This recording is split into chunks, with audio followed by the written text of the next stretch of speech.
So hello mga katrotol, mga kamoto travel. So welcome to my vlog. So ngayong araw na ito ay magbibigay ako ng review sa kay RE Tires kung saan nakasalpak na siya kay B-Shark. Hindi ko lang nagawa ng video nung dumating yung RE Tires kasi busy nga sa sa work. Ayan.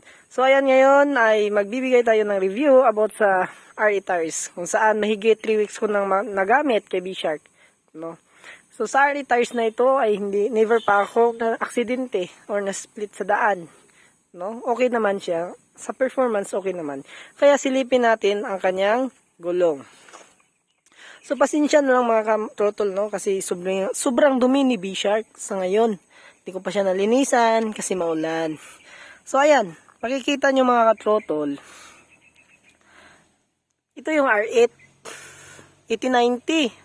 Tapos sobrang lapad, parang malaki lang kay B-Shark. So all goods naman. Makikita pa natin yung buhok-buhok niya. Mga 3 weeks ko nang nagamit or more than 3 weeks na nga. So masasabi ko talaga all goods naman ang R8.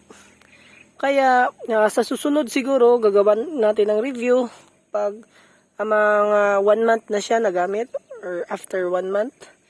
Basta masasabi ko lang sa kay R8, kahit nylon lang siya, all goods naman. Sa bangkingan, all goods naman. Sa ulan, all goods. Never pa ako na-aksidente. Basta tamang takbuhan lang naman, no? Sa paggamit ng yung motor.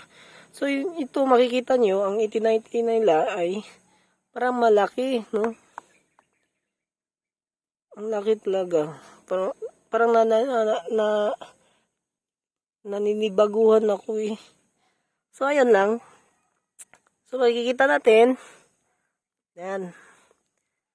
Makikita nyo pa yung mga line niya at yung buhok-buhok.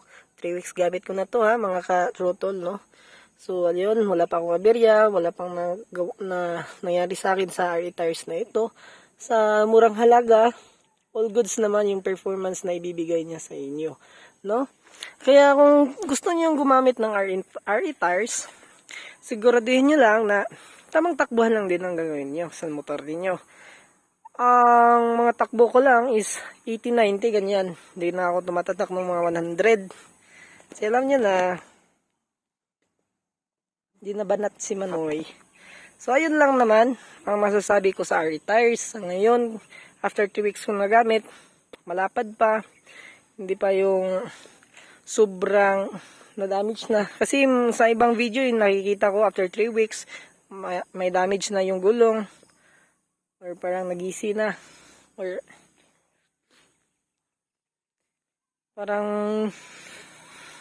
ayun nila. Hindi ko lang alam. Sa akin, all goods naman yung R8 tires. Sa murang halaga. Sa magandang performance naman. Goods quality naman eh. No? So ayun lang, si B-Shark. Hindi pa naliguan. So, kung gagamit kayo ng RE Tires, siguraduhan nyo lang na ito ay fits yung motor, no? Ang takbo nyo, at laging tandaan, mag-ingat sa daan, no? Kahit mag-iingat ka din sa daan, dapat lagi kang nakatingin sa dinadaanan mo, no? Kasi there's a lot of peoples na aksidente. Kaya keep safety mga katrotol. So, ayun lang. Sa susunod, gagawa ako ng video sa RE Tires naman, after 1 month ko nang nagamit. So, maraming salamat sa panonood ng vlog natin. God bless!